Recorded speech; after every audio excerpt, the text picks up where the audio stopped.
Unified 911, anong matutulong namin sa'yo? Anya ti maitulog mi ken kapo. Anong may tatabang ko sa Unsay imo? akong ikatabang nimo? Ngini makadabang namisal ka no?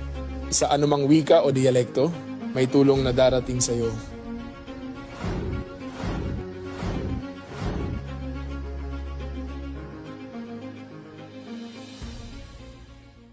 Lilingkod sa bawat Pilipino at magbibigay ng tamang impormasyon para sa tahimik at maayos na Pilipinas. Police News Network, alagad ng batas, tagapagtaguyod ng balitang pulis, sandigan ng mamamayan, patnubay ng katotohanan. Na Kampo Krame, maghahatid ng pinakahuling kaganapan at nagbabagang balita. Ito ang PNN Police News Network. At ngayon, ang inyong mga tagapagbalita. Magandang araw, bagong Pilipinas. Ako ang inyong alagad ng batas, tagataguyod ng Balitang Pulis, Patrolwoman Sari Bernales. Maghahatid sa inyo ng tamang balita, kwento ng pulis at serbisyo para sa mamamayan. At ito ang PNP News Online. Ang pangunahing balita ng Police News Network, alagad ng batas, tagataguyod ng Balitang Pulis.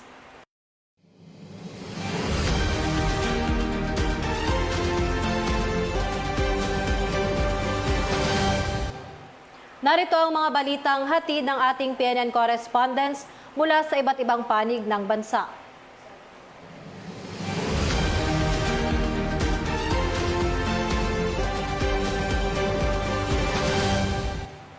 Nagkaisa ang PNP Cordillera sa bayanihang advokasya ng Binadang Cordillera upang maghatid ng tulong sa mga pamilyang naapektuhan ng nagdaang bagyo sa Cebu. Narito ang ulat mula kay Patrolwoman Jesly F. Sabado.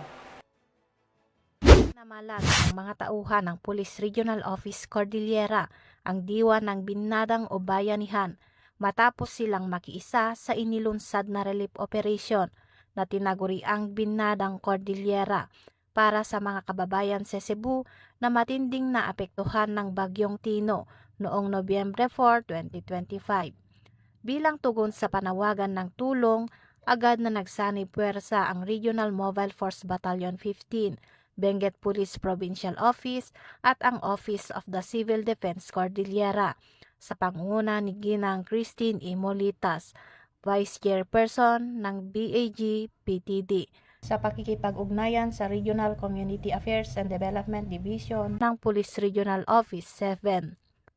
Sa pamamagitan ng naturang inisyatiba, matagumpay na nakalikom ng malaking bilang ng tulong ang mga kalahok na ahensya at grupo, kabilang na ang iba't ibang uri ng gulay, sako-sakong bigas, damit, bottled water at mga grocery items. Ang mga ito ay padadala sa Cebu bilang humanitarian aid para sa mga pamilyang nawalan ng tirahan at kabuhayan, bunsod ng matinding pagbaha at pagguho ng lupa.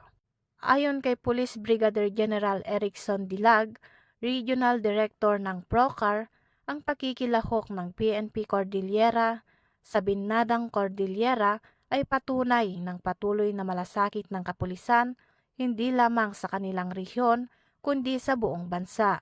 Sa pamamagitan ng ganitong mga inisyatiba, patuloy na pinapatunayan ng PNP Cordillera at ng buong komunidad na ang pagkakaisa, malasakit at bayanihan ay nananatiling matibay na haligi ng serbisyong Pilipino. Mula dito sa Region Cordillera, akong yung PNN correspondent, Patrolwoman Jesly Sabado, alagad ng batas, tagataguyod ng Balitang Pulis. Maraming salamat, Patrolwoman Sabado. Pinangunahan ng mga operatiba ng Iloilo Police ang matagumpay na operasyon na nagresulta sa pagkakaaresto ng isang high-value individual sa ilalim ng pinaigting na kampanya kontra iligal na droga. Magbabalita dyan si Patrolwoman Andrea Dominic de Palubos. Muling pinatunayan ng Police Regional Office 6 ang kanilang matatag na paninindigan laban sa iligal na droga matapos maaresto ang isang negosyanteng itinuturing na high-value individual sa isang matagumpay na anti-illegal drugs operation sa Barangay Carmelo, Banate, Iloilo, dito lamang ika-6 ng Nobyembre taong kasalukuyan.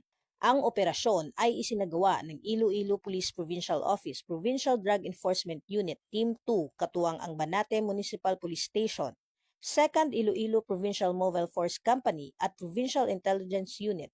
Kinilala ni Police Major Daji de Lima, Officer in Charge ng Provincial Drug Enforcement Unit, ang suspect na si alias Chard, 48 taong gulang, may asawa, isang negosyante at residente ng Barangay de la Paz, Banate, Iloilo.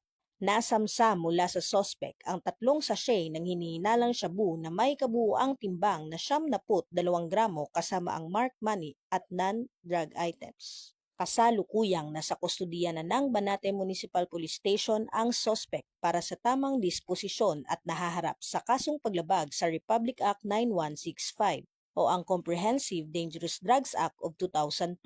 Ang operasyon ay bahagi ng pinaigting na kampanya ng Police Regional Office 6 laban sa droga alinsunod sa layunin ng pamahalaan na linisin ang mga komunidad mula sa impluwensya ng iligal na bisyo.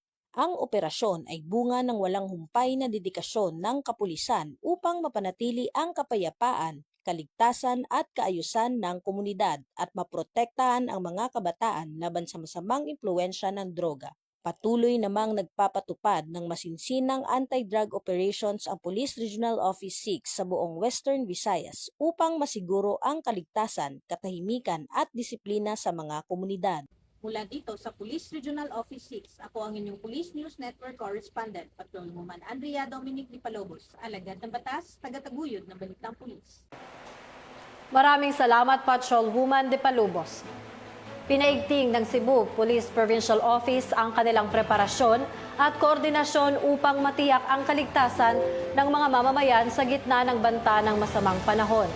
Narito ang ulat mula kay Patrolwoman Judith Nicanor.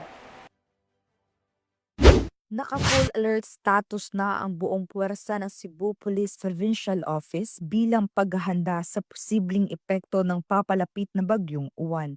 Ayon sa pamunuan ng CPPO, nakahanda ang mga pulis na tumugon sa anumang uri ng emerhensya o kalamidad na maaaring idulot ng masamang panahon. Sa direktiba ni Police Colonel Abubakar Mangilan Jr., Provincial Director ng CPPO, tiniyak ng kapulisan na patuloy ang kanilang pagbabantay at koordinasyon sa mga lokal na pamahalaan upang matiyak ang kaligtasan ng mga mamamayan. Bilang bahagi ng kanilang kahandaan, naglabas din ng mga paalala at safety tips ang CPPO sa publiko hinggil sa tamang paghahanda bago, habang at pagkatapos ng bagyo.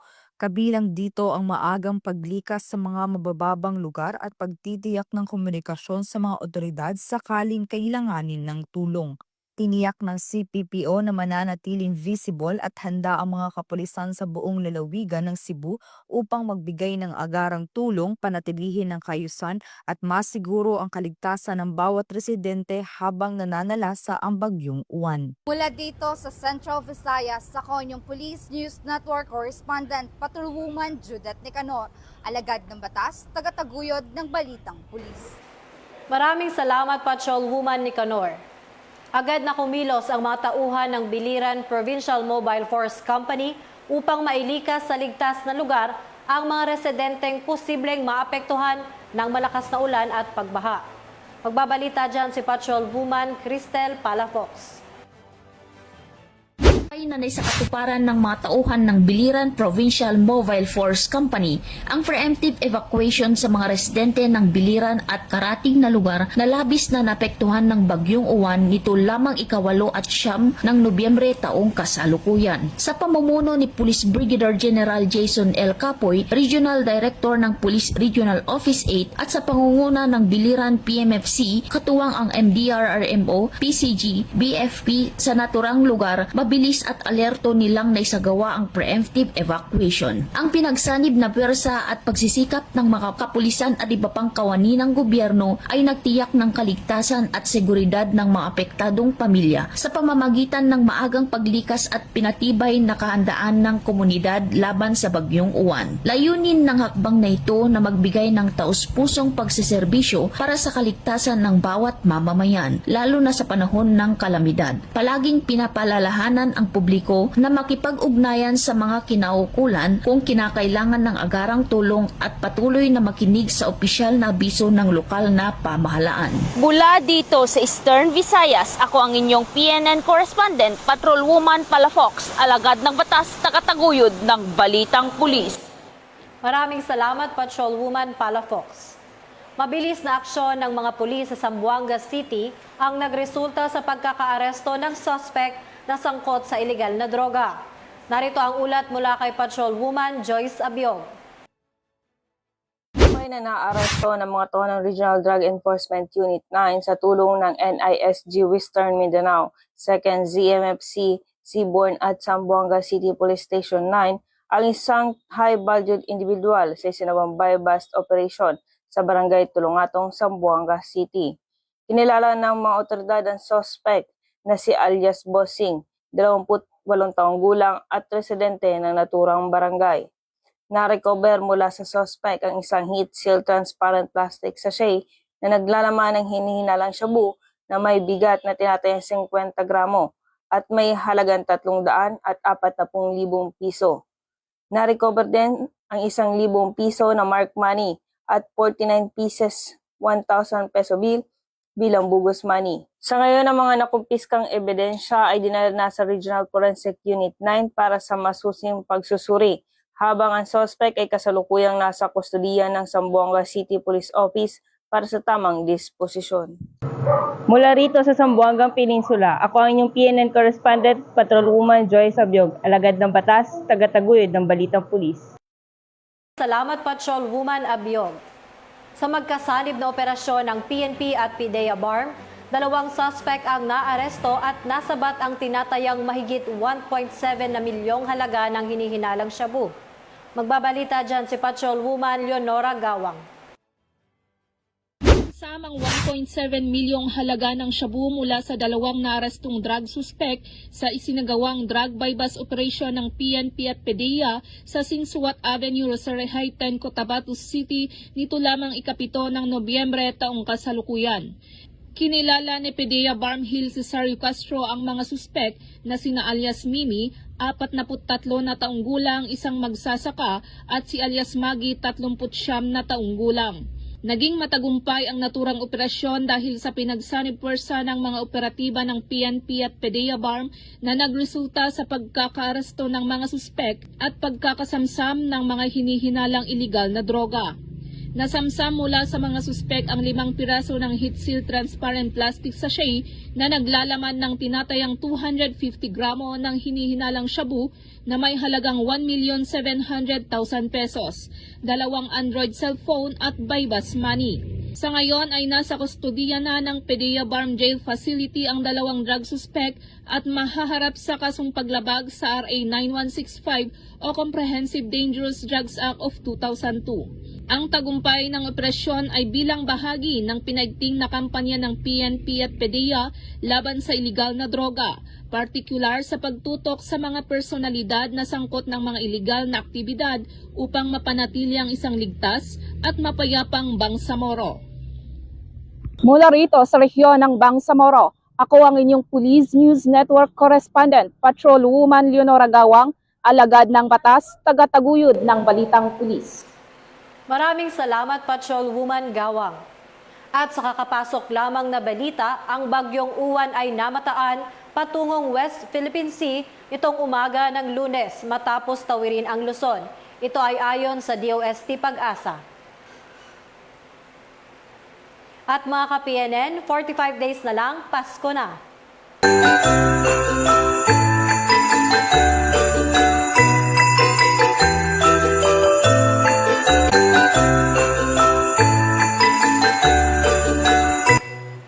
Sa ngalan ng pamunuan ng Philippine National Police sa pangunguna ni Acting Chief PNP, Police Lieutenant General Jose Melencio Nartates Jr. at sa pamumuno ni President Ferdinand Bongbong Marcos Jr., kami ay maglilingkod sa bawat Pilipino at magbibigay ng tama at balanseng balita. Mula rito sa tanggapan ng tagapag-ugnay ng Pambansang Pulisya, ako ang inyong alagad ng batas, tagataguyod ng Balitang Pulis, Patrolwoman Sari Bernales.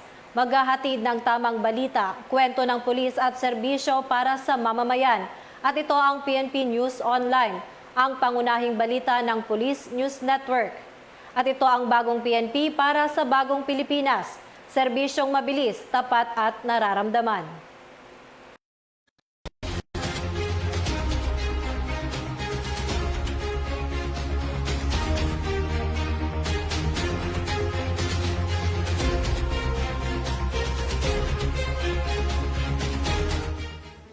Police News Network, alagad ng batas, tagapagtaguyod ng balitang pulis.